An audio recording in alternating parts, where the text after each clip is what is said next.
As vigas são itens essenciais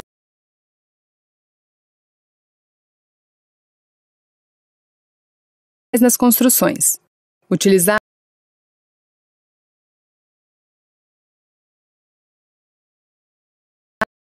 nas mais diversas aplicações, desde escadas até pontes. Em nossos estudos sobre vigas isostáticas, já conhecemos em mais detalhes as vigas planas e inclinadas. Vimos como calcular os esforços reativos externos, os diagramas de força cortante e momento fletor, para esses dois tipos de viga. Agora vamos conhecer um terceiro tipo de viga, também muito utilizado nas construções atuais, a viga Gerber. As vigas do tipo Gerber são usuais em pontes, passarelas, estruturas pré-moldadas, entre outras. Podem ser definidas como um conjunto de vigas isostáticas com balanço e vigas isostáticas simples, sendo que estas se apoiam nos balanços. Para esse tipo de viga, tanto os cálculos como os diagramas são realizados por meio da sua decomposição em vigas isostáticas mais básicas, tornando assim os processos mais simples. Uma vez decomposta, iniciamos os cálculos dos esforços externos reativos pelas vigas biapoiadas simples. Em seguida, transferimos os resultados dos esforços calculados para os extremos dos balanços onde essas vigas estão apoiadas. Porém, os vetores são indicados com o sentido contrário. Agora, calculamos os esforços externos reativos das vigas biapoiadas com balanços. Ainda separadamente, vamos construir os diagramas de força cortante e momento fletor. Por fim, juntamos todos os gráficos individuais, formando um único de força cortante e um momento fletor. Parabéns! Agora você já aprendeu como calcular os esforços reativos externos, os diagramas de força cortante e momento fletor para as vigas isostáticas planas, inclinadas e Gerber. Esses conceitos são fundamentais para a sequência dos seus estudos sobre estruturas isostáticas. Lembre-se de que esses componentes são amplamente utilizados na construção civil e farão parte do seu dia a dia profissional.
As vigas isostáticas planas estão presentes em quase todas as obras existentes na construção civil. Elas estão presentes, mas não são muito aparentes em edificações como casas, edifícios e shoppings, por exemplo. Porém, podemos visualizá-las claramente em uma ponte. Isso mesmo, em uma ponte. Mas como podemos definir uma viga isostática? Uma viga isostática nada mais é do que uma estrutura que utiliza o mínimo de restrições para que permaneça em equilíbrio. Para entendermos melhor esse tipo de estrutura, primeiramente devemos conhecer os tipos de cargas aplicadas sobre elas.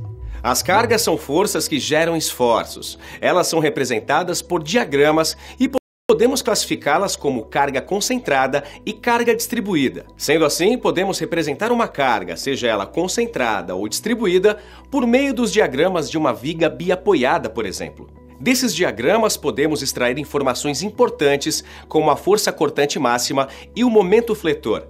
Essas duas informações são importantes para que possamos entender o comportamento das estruturas ao receber os esforços. É importante ressaltar que as vigas isostáticas também podem ser inclinadas. Essa inclinação é muito comum em obras de construção, pois estão presentes em escadas e rampas de acesso. Esse tipo de estrutura apresenta esforços externos reativos, que são as reações no apoio.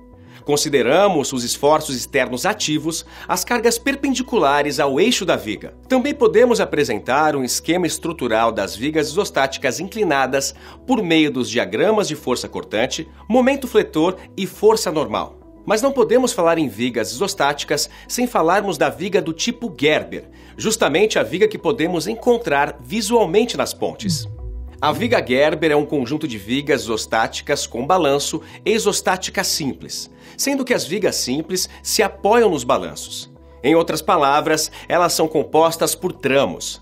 Os tramos 1 e 3 são vigas com balanços e apoiadas sobre um apoio fixo e um móvel. Já o tramo 2 é uma viga simples apoiada sobre os balanços dos tramos 1 e 3. A construção dos diagramas, tanto de força cortante como de momento fletor, deve ser feita para cada tramo separado.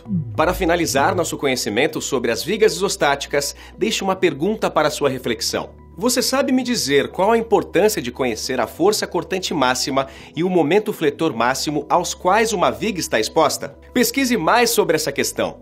Esse conhecimento será fundamental para a sua atuação profissional. Eu fico por aqui. Bons estudos! E até mais!